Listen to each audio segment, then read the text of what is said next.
Tape www.suividécole-au-sénégal.com. À École au Sénégal, c'est facile, tu n'as qu'à te connecter. Tape École au Sénégal, les leçons sont beaucoup plus détaillées. Voilà, on vient de voir que le nombre dérivé existe à gauche.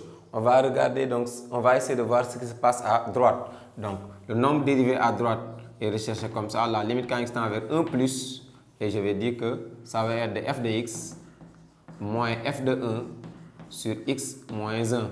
Maintenant, on va essayer de remplacer f en 1 plus. Donc, c'est la limite quand x tend vers 1 plus. Et maintenant, f de x en 1 plus. F de x en 1 plus, c'était 1 plus 1 sur racine carrée de x. Moins plus loin, f de 1 égale à 2, parce que f de 1. Donc, on met moins f de 1 sur x moins 1. À partir de là, je peux réduire au même dénominateur au niveau donc, de moins 2. Quand x tend vers la limite, quand x tend vers 1 plus, au niveau donc, du premier quotient, je réduis au même dénominateur. Je me retrouve avec 1 fois racine carrée de x, ça donne racine carrée de x.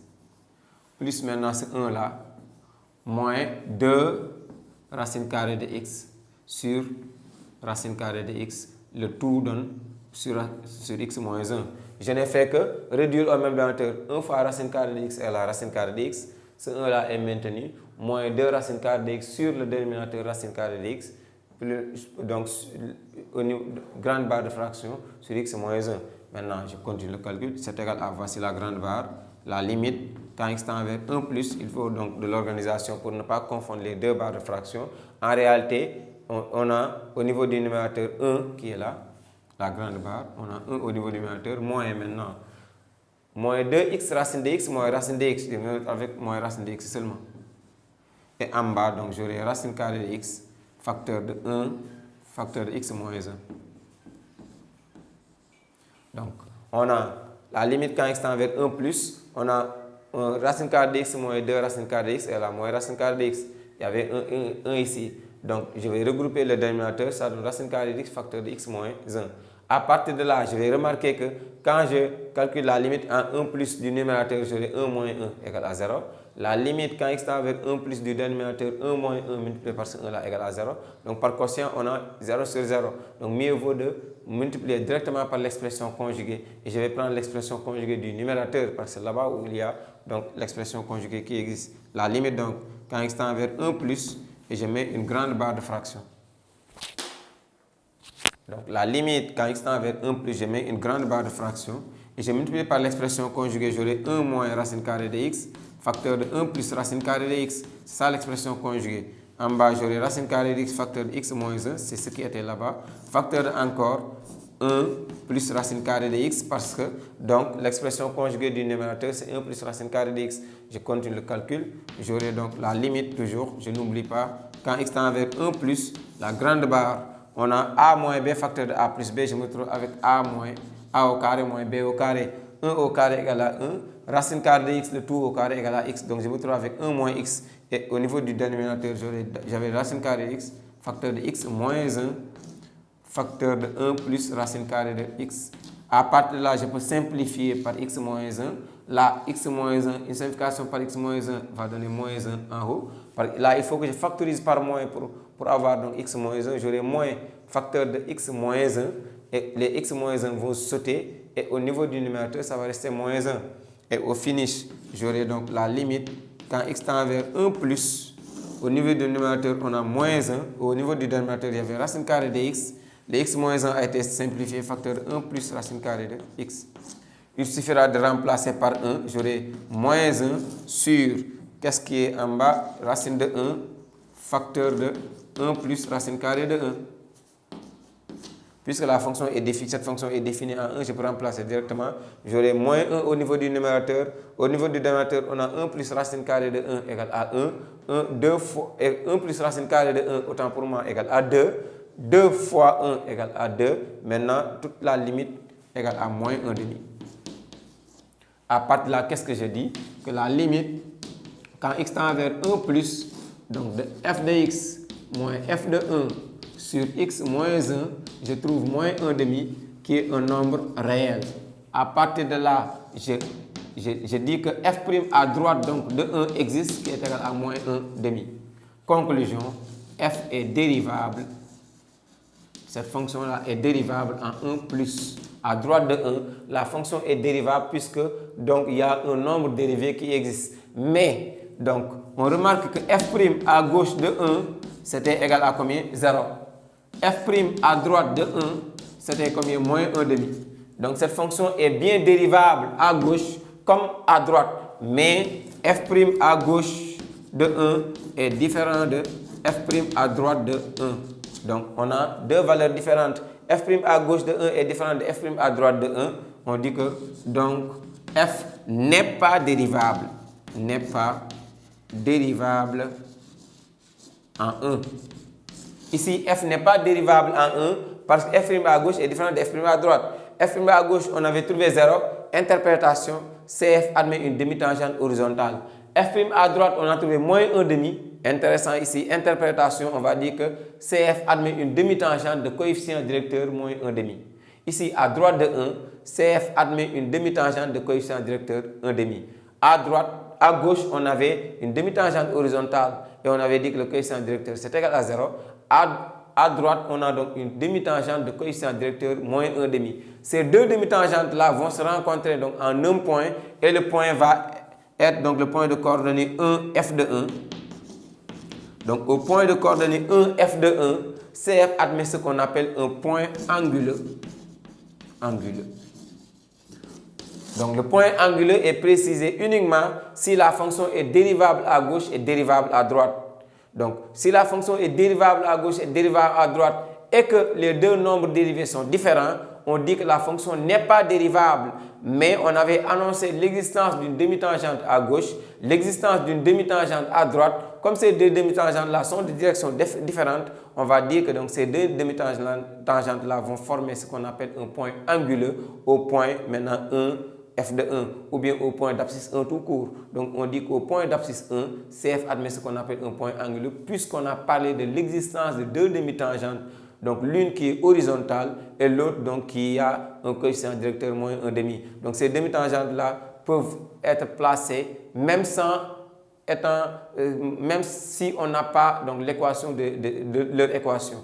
Même si on n'a pas l'équation des demi-tangentes, on peut tracer donc ces demi-tangentes-là parce qu'on peut tracer une droite connaissant uniquement un point et un coefficient directeur. Donc une demi-tangente horizontale, là c'est facile à tracer parce que toute droite horizontale au point d'abscisse 1, donc, ou bien au point de coordonnées 1, f de 1, on va cibler ce point à gauche, on va tracer une droite horizontale, là c'est facile. Donc ça va être une demi-flèche qui sera horizontale. Maintenant l'autre demi-tangente de coefficient directeur moins 1 demi, donc si vous visitez donc, les vidéos précédentes qu'on avait déjà étudiées sur les fonctions, je vous avais proposé de placer une demi-tangente connaissant uniquement le coefficient directeur f' de x est 0 et maintenant donc le point.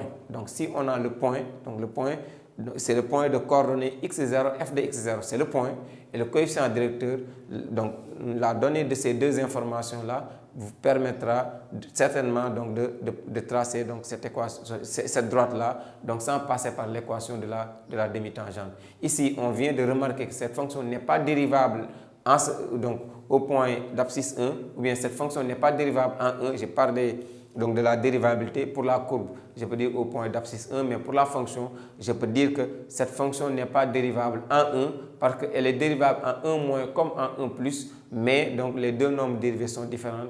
Donc les deux nombres dérivés sont différents, on peut dire que donc, cette fonction n'est pas dérivable. Et maintenant, pour l'interprétation, on avait annoncé séparément l'existence de deux demi-tangentes qui vont former donc un point anguleux, donc au point de coordonnées 1, f de 1. Voilà. Voilà, on va aborder donc la quatrième question.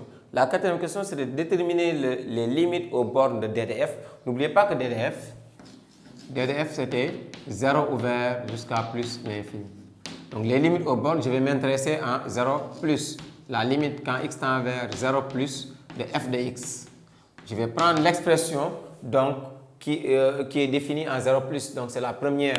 Donc c'est la limite quand x tend vers 0 plus de 1 plus x. Donc c'est 1 plus x moins x ln de x.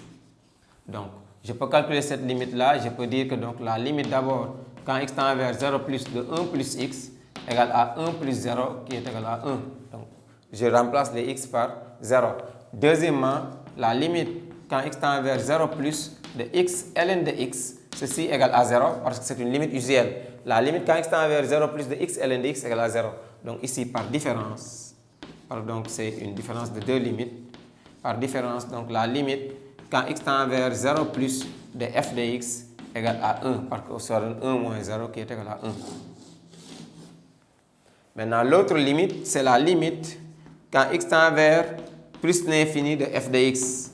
On va prendre l'expression qui est définie donc vers plus l'infini, c'est 1 plus racine carrée de x. Je me retrouve avec la limite quand x tend vers plus l'infini de 1 plus 1 sur racine carrée de x égale à 1 sur racine carrée de x, donc tend vers 0 parce qu'on a réel sur infini. La racine carrée de x quand x tend vers plus l'infini égale à plus l'infini. Par quotient 1 sur infini, donc ça donne 0 et le tout va donner 1.